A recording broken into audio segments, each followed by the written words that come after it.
Welcome back to Blueprint for Life, the channel where we use practical, evidence-based tools to build a healthier, calmer, and more intentional life. Have you ever checked your bank account and thought, where did my money even go? Not because of one huge mistake, but because 100 tiny purchases quietly added up. Today's episode is a reset that helps you regain control without budgeting perfection and without feeling punished. It's called the No-Buy Challenge, and the goal is simple. Reclaim your financial agency. Not deprivation, not shame, just getting your choices back. And I'm not just sharing this as an idea, I'm doing this too.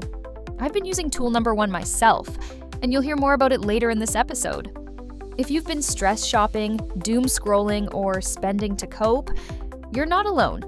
Let's talk about why it happens and how to break the cycle in a realistic way. Let's start with why this is more than a trend. You've probably seen no-buy or low-buy everywhere. TikTok, YouTube, Reddit, people sharing rules, wins, and setbacks.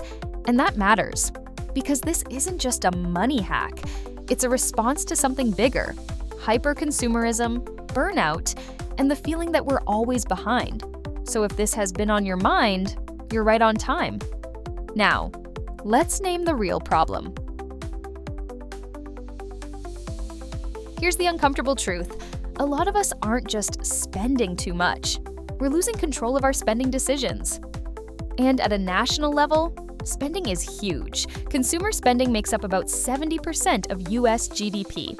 But personally, it shows up as something people call doom spending, shopping to soothe stress, sadness, boredom, or overwhelm. So the no-buy challenge isn't saying don't enjoy life. It's saying, let's rebuild agency, so you're choosing, not reacting. To do that, we need to understand what we're really fighting.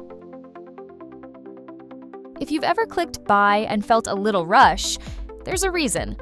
Your brain releases dopamine in the anticipation phase, not when the package arrives, but when you imagine it, click, and commit.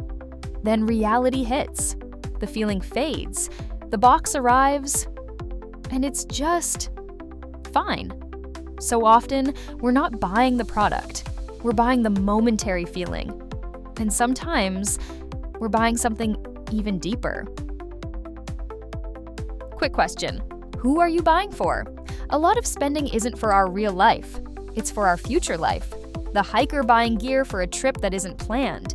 The chef buying gadgets for a lifestyle that doesn't exist yet. This isn't judgment.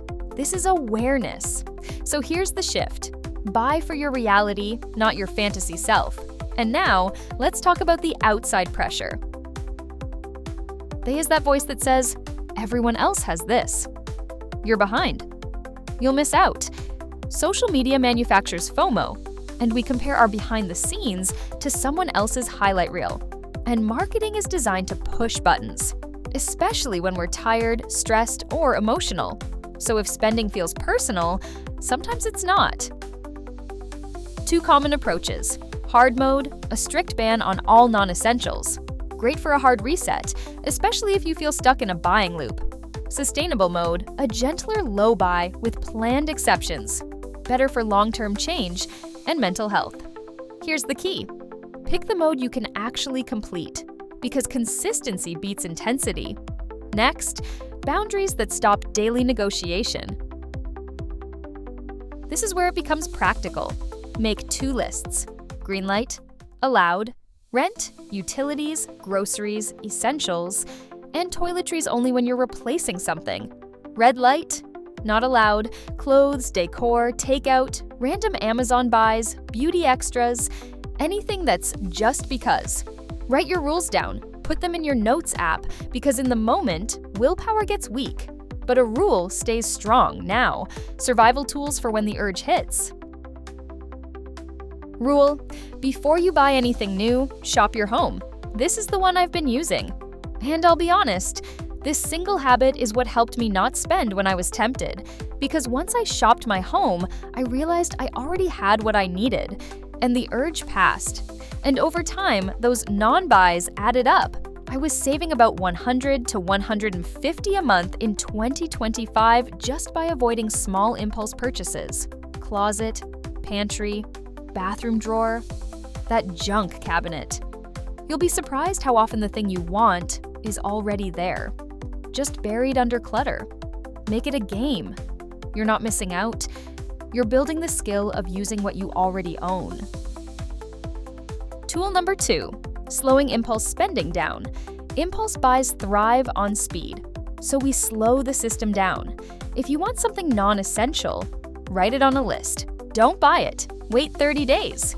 Most urges fade, and you realize you didn't actually need it.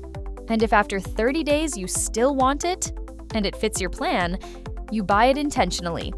That's agency. Now, let's remove the triggers.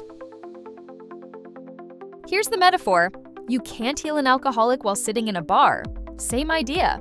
If you're trying to stop spending, but you're surrounded by triggers, you're fighting uphill. Action plan. Unsubscribe from shopping emails, unfollow accounts that trigger envy, and delete shopping apps from your phone. This isn't dramatic. It's smart friction. Before you start, one major pitfall to avoid. A lot of people panic right before a no-buy month and stock up, just in case. Let me grab a few things now. But psychologically, that teaches your brain that not shopping is punishment. Instead, start with what you have. Trust that if a real need arises, you'll handle it. So, does this work in real life? Yes. Let's look at proof. Here are 3 common outcomes. 1. The debt destroyer. A person making around $45,000 a year paid off roughly $35,000 in debt in about 16 months by cutting non-essentials. 2. The high earner. Someone reduced extra spending and saved about $17,000 in 1 year. This isn't only for people who are struggling, it's for anyone who wants clarity. 3. The environmental reset. Some people do this for sustainability. They realize they've accumulated piles of unused items, and the no-buy helps cut waste and reset habits. Different motivations, same outcome, more control, less noise, clearer life. Now, how to make this sustainable emotionally. This challenge is not about being flawless. People often report lower financial anxiety and better emotional regulation when spending becomes intentional. And here's the most important rule. If you slip, don't quit the month. You're not a failure. You just failed at one method. Adjust and keep going. Forgiveness is part of the strategy. If you want support, check communities like Our No Buy, Our Anti-Consumption, and Our Simple Living from Reddit community, and explore the references listed in the episode resources. Now, I want to hear from you. Are you doing hard mode or sustainable mode, and what's on your red light list? If this helped, please like, subscribe, and share. It truly supports the channel. Remember, the goal isn't perfect money behavior. The goal is freedom in your choices. Until next time, take care of your blueprint. Bye for now.